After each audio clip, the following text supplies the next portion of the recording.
Hey, taxpayers. So, you've probably already seen the interview between Pierre Poilievre, the Conservative leader and the leader of the official opposition here in Canada, and fellow Albertan, Dr. Jordan Peterson. If you haven't watched it yet, I strongly encourage you to go watch the entire thing. They cover some really important topics.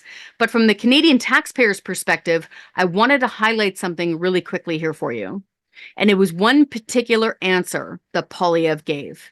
So Peterson asks him, I'm paraphrasing, okay, smart guy, say you're prime minister, project into the future. How do you actually get this stuff done?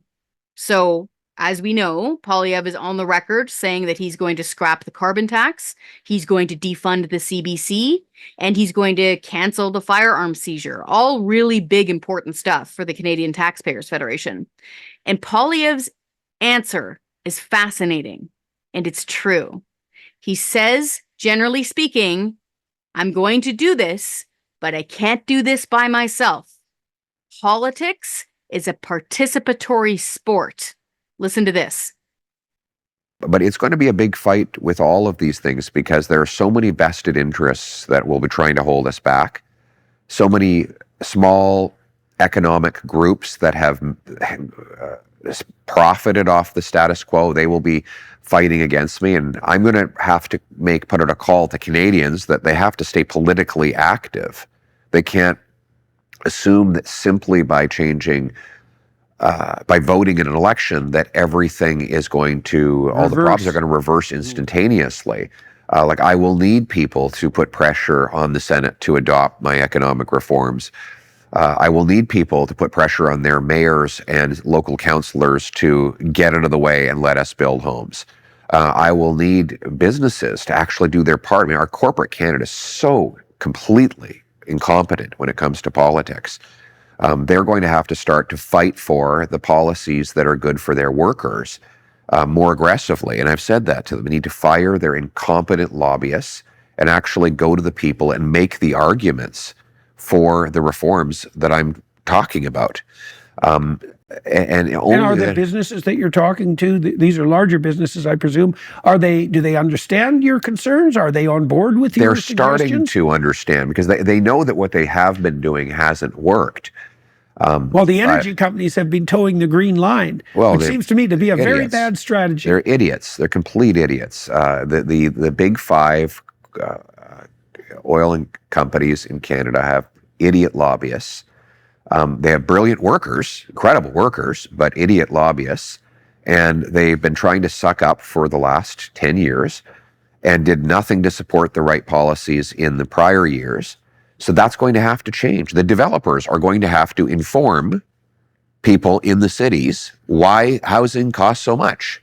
You know, how is it possible that Olivia Chow can raise development charges by 30% and nobody in Toronto knows about it?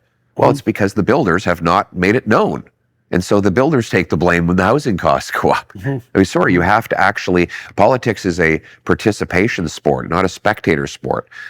So our business community is going to have to step up and make the argument for these changes, or I will come up against a lot of political barriers.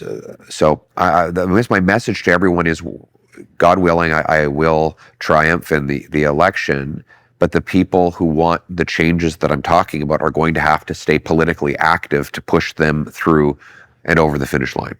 Folks, he's dead on there. There's a famous quote saying the credit goes to the one in the arena.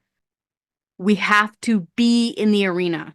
And if you're not in the arena yet, folks, you better put your sandaled toe into that coliseum real fast, okay? And the reason why Poilievre is saying this is he's exactly right. Say he's prime minister and he's got his majority and he wants to do something like scrapping the carbon tax. Okay? Keeping a promise. Super important. He is going to get an avalanche of pressure groups screaming their heads off, saying, you can't do this. And it's not just going to be coming from the usual suspects, the folks who are, blocking pipelines and stuff in Canada. You might be surprised, but there's probably going to be the lobbyists from Canadian energy groups that are going to be pressuring him to, okay, well, just call it a levy, call it a cap and trade, call it a fee. Because, of course, all the smart, pointy-headed academics think that we really do need a price on carbon, as they're going to try to call it. They're going to get a ton of pressure, and that pressure is also going to be coming from outside of Canada. You bet your bottom dollar that global organizations are going to be aiming at a Poilievre government, if it happens in the future, and trying to get him to not scrap the carbon tax. And if he does, just relabel it. Folks, newsflash for you. You're paying the carbon tax right now, but the Trudeau government doesn't call its carbon tax a carbon tax.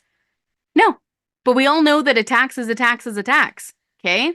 So Poilievre is right here when he says, I can't do this all by myself. So this is where we come in as the Canadian Taxpayers Federation. And this goes for any government. We're always holding government to account. And that means that we have to stay active.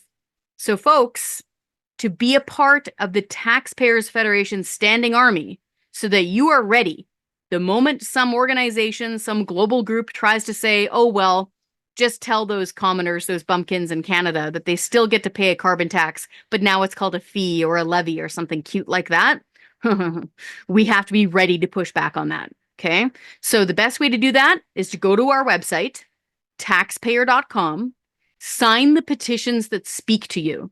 Okay. So if you want to scrap the carbon tax, if you want to defund the CBC, if you want to defund the media, meaning no more government checks for media, no more government funded journalism. Okay. If you want to stop censorship in Canada from the government, if you want to scrap the firearms seizure, if you're worried about a home equity tax in the future, all of these super important Taxpayer Federation issues, if those speak to you, sign the petitions.